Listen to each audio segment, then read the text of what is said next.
Good morning, everybody, and welcome back to The Walk. Today is Wednesday, May 10th, and today we are talking more about Ecclesiastes. We're going to be in chapter 3, and we're going to tie that into how it fits with that vision/dream, because it was a little bit of both that I had the other day, how it ties in with what's happening in the United States.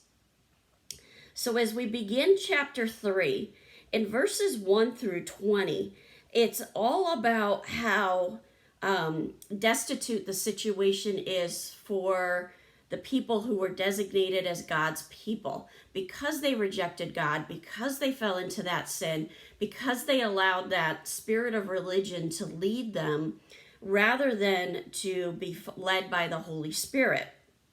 And then in verse 21, there's this wonderful word, but, not the body part, but that conjunctive English word, B-U-T, but.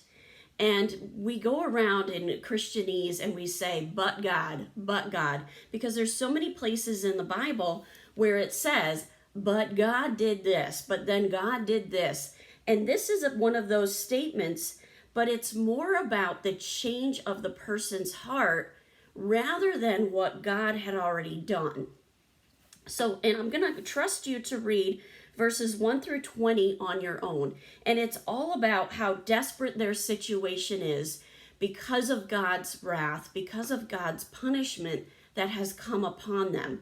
And that is absolutely something that the United States is headed towards if we don't have that change of mindset, if we don't have that change of heart. But the change of mindset and the change of heart in Lamentations hits right in verse 21. But this I call to mind, and therefore I have hope. So he's remembering the things that he knows about the Lord in these subsequent verses.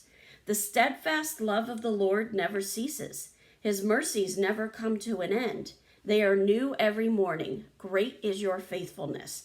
Now, given his situation, how could he possibly say this? Because he knows who God is. He knows what God has done. He knows that God is fair. He knows that this discipline is part of God's faithfulness and part of his mercy, because he's not going to leave them to be uncorrected. He's not going to leave them to continue to flounder. He's going to bring them back to himself. The Lord is my portion, says my soul. Therefore I will hope in him. The Lord is good to those who wait for him, to the soul who seeks him. It is good that one should wait quietly for the salvation of the Lord. It is good for a man that he bear the yoke in his mouth. So let's think this through. It's good when we have to wait for the Lord. It's good when we have that yoke in our mouth that we're being directed by God. And yeah, that yoke causes discomfort at times because we want what our flesh wants. But we need to get to where we want that holiness. We want to follow the Holy Spirit. Let him sit alone in silence when it is laid on him. Let him put his mouth in the dust. There may yet be hope. Let him give his cheek to the one who strikes. Let him be filled with insults. So he's saying, accept that Lord's discipline so that you can get back on track and be following the Holy Spirit. For the Lord will not cast off forever, but though he cause grief, he will have compassion, according to the abundance of his steadfast love. For he does not afflict from his heart or grieve the children of men, to crush underfoot all the prisoners of the earth, to deny a man justice in the presence of the Most High, to subvert a man in his lawsuit, the Lord does not approve. So as we continue on reading through this, we see that when the Lord gives us that discipline, it's an example of his love. And sometimes that also comes in the place of a warning. And this dream about and visions about these snakes is a warning. It's a warning that the United States is off track. We are headed towards that discipline if we do not turn back. And as followers of Christ, we're that salt of the earth. We need to be speaking up boldly and proclaiming the call to come back to that holiness, the call to come back to following the Holy Spirit. Because when we do, then we're in line with God's holy word.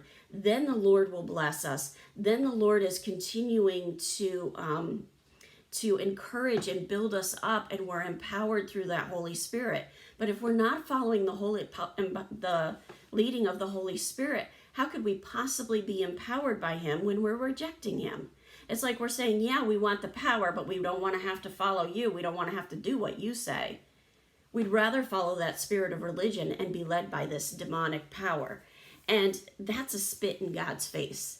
And as Americans, we need to stand up and be saying over and over again to anyone that will listen that we have got to get back on track and get back to being a nation that glorifies God.